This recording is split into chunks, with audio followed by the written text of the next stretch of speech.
Hey, what's up, guys? It's Will from the Podcast for Exceptional People. Just a bit of a short little challenge for the weekend. You see, we've been embarking on this notion of emotional intelligence and cognitive load.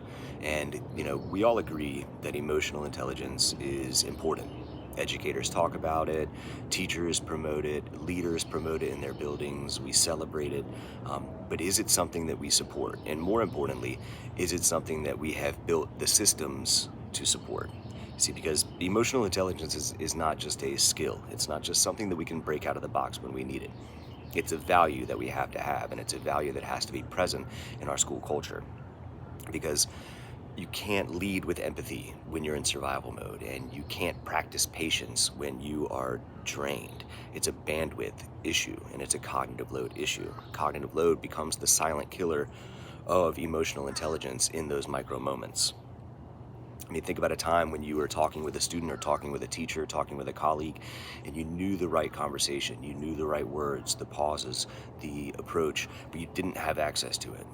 That's what happens in our school buildings every day, and that's when cognitive load and the pressures that we have run in contrast to what should be and could be, and we say are our values of emotional intelligence. So the gap is real. We expect our teachers and we expect our leaders to practice and model that, but we also bury them in paperwork and meetings and decision fatigue. So the gap is real. Casey Watts talks about it in her book, The Craft of Clarity, when she says, "I've seen firsthand how frustration and misalignment can derail even the best teams." Watts introduces the clarity cycle, and in this cycle, the point is to break down the silos, to break free from chaos, to break free from the noise. And why does this matter in our school buildings? Well, it's because if we want EI to thrive, we need that clarity. If EI is to be freely practiced and valued, then we have to see it in our systems, and we have to put it in place where our students are in order for our community to thrive. So we need systems that actually support us, not just expectations to perform under pressure. And that's true for teachers and for administrators. We need to be trusted to see what our buildings need and to blow up the systems that run in contrast to those values.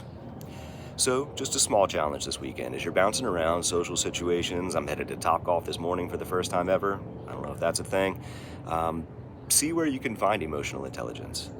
See where it's being talked about but not being practiced. See where you see opportunities for emotional intelligence. See where you can find your own cognitive load and where you're measuring up. What happens after you take a 3-second pause or after you've given yourself to feel a certain way, given yourself permission. Recognizing and reinforcing emotional intelligence starts with ourselves, because it isn't a slogan and it's not something that we can just break out when we need it. It's a value. It's the choices we make, and we as educators need the bandwidth in our school day to make those choices. So if this hit home, hit subscribe below or follow us on the Podcast for Exceptional People. We're here just to break free and talk about education a little bit. So thank you for joining us, and have a great weekend. Love yourselves, love the ones who love you, and love the ones who don't.